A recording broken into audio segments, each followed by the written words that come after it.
Hi, my name is Linda Barrington, and we're going to talk today about how you can become an effective leader.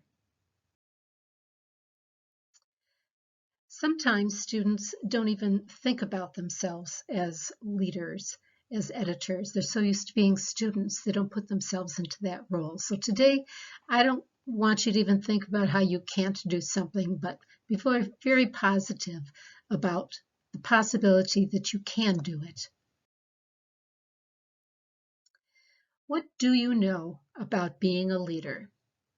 If you've got paper and pencil there, make a list of what leaders do or don't do. And if you have other people in the room with you, brainstorm together as a group. Do this together. Stop this while you're doing it. Share your ideas, and when you're ready to continue, then start this up again.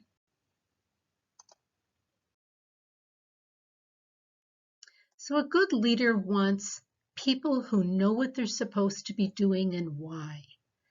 They want people who have some sense of ownership over the work they do, that they know that the work they do matters, and that they feel the care and concern of those with whom they work. You may think this is an unusual place to start, but if you're a good leader, you got to know what kind of people you want on your staff. And these are the kinds of things that you're looking for in your staff members. So what about you, the leader? For one thing, you need to care because leadership is about people, period. Great leadership is about inspiring people, serving people, caring for people, and caring about people. What does that look like when you interact with your staff? Think about that.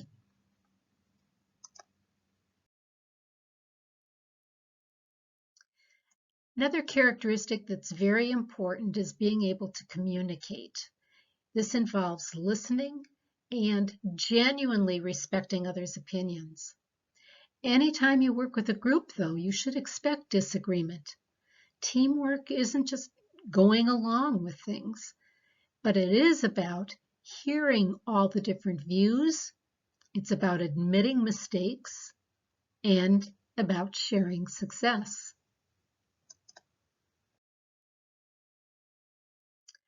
So leaders also have to have character. You must have honesty, integrity, respect for others, and selflessness. And remember, there's that old saying that says adversity doesn't create character, it reveals it. So if you've had a lot of challenges in your life, take this as a way to grow into becoming a good leader. Can you think of an instance when character was important?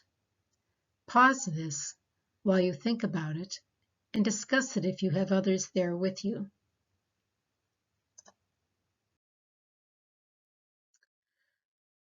Leaders must also be competent.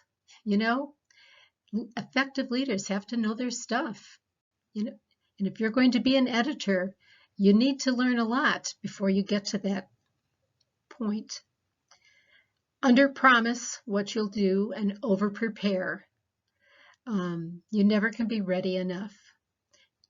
Developing journalism skills is the easy part. Human relationships are much more challenging. Still, you must be competent and proficient to get anything done. And leaders have to have courage. It's a lot easier to be a follower and let someone else own the problem or make the decision, but it's a lot harder to stand up, speak up, and be accountable. Think of a time when an editor on your staff needed courage. Maybe it happened to you.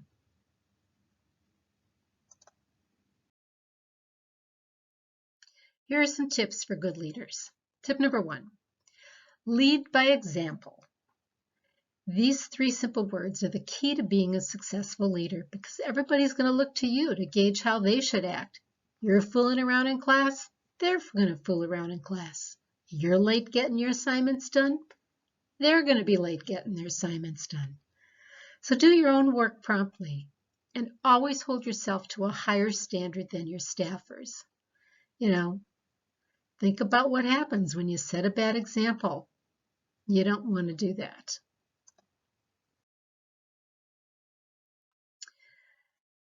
Give them guidance.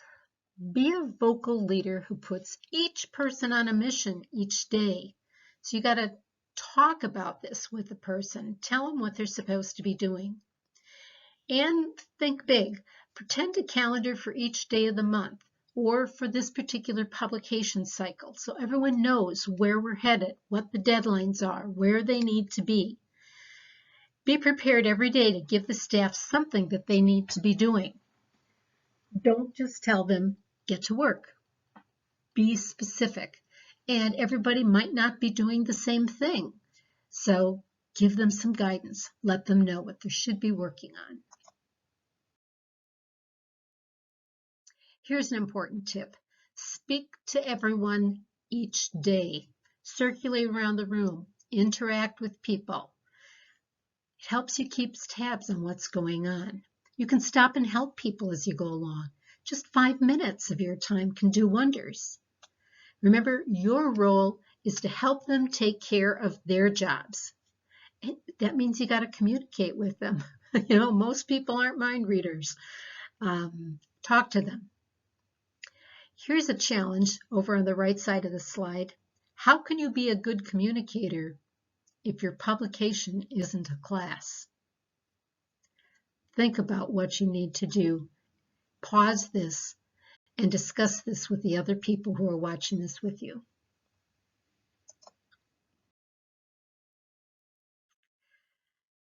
Good tip here. Compliment regularly and be positive, especially with criticism. Yes, I said be positive with your criticism. So, first of all, observe what people are doing well and tell them. Be honest with them. Positive comments go a long way. If you need to criticize them, criticize privately. Praise them publicly. And when you critique your staff's work, what you're doing is pushing them to new levels. You're not being critical. You're not trying to put them down. You're trying to make them better. That's the being positive. You want to encourage them, give them optimism, give them some emotional safety. Mistakes will happen. We understand that. Then we do something about it. A good leader should delegate. I've seen a lot of leaders, many leaders who try to do it all, and that does nothing. You aren't making an impression on them because nobody can do everything.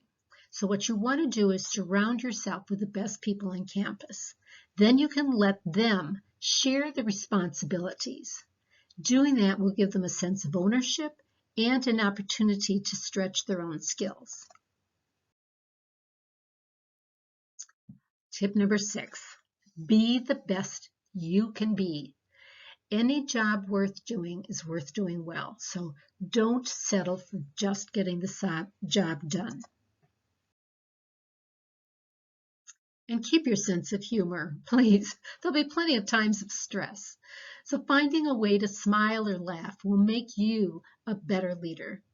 And remember, be willing to laugh at yourself. Humor will keep you sane and balanced in the most difficult of circumstances. So, what are you going to do? I'd like you to pause this recording and take time to list the things that you can do. Brainstorm with other people who are there with you if they're there. Share with them. And then when you're done, continue the recording. So right now, pause it first. Okay, here are 3 characteristics that a leader should develop. First of all, you want to focus on goals, then develop competency and caring. Are you surprised to see that one there? Caring, that's important too. Focusing on goals is important so you don't get distracted with other things, because when you get distracted, then the rest of the group will be. So in class, you shouldn't be texting your friends, playing computer games when there's work to be done. And leaders shouldn't be afraid to redirect team members who are off task and put the team's goal before outside friendships or animosities. You have to take the leadership in doing this. Competency is absolutely essential. The leader is really good at the tasks that are needed for the team to succeed and works to improve the skills and teach the team members how to improve. So leaders should realize and accept that they are competent and assertive and confident, even though they're aware of areas they need to improve on. And caring. Caring is so essential. The leader needs to care about the team and the members on it. You need to be easy to approach for help or concerns, and you need to listen carefully to others. The leader should also approach other team members to discuss their work. They don't think of coming to you necessarily, so you approach them. And remember, caring and nice are not always the same thing, and a leader knows that sometimes the most caring thing to do is tell people tough things to help them improve. But the leader always does so in a respectful way.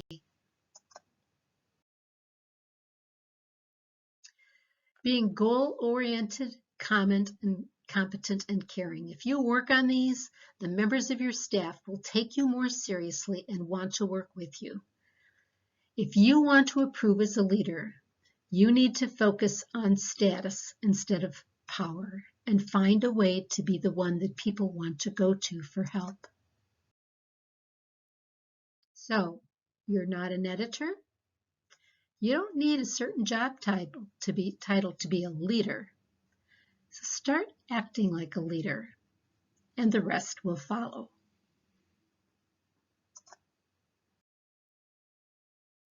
If you want, you can download this file at this URL and look it over anytime you want.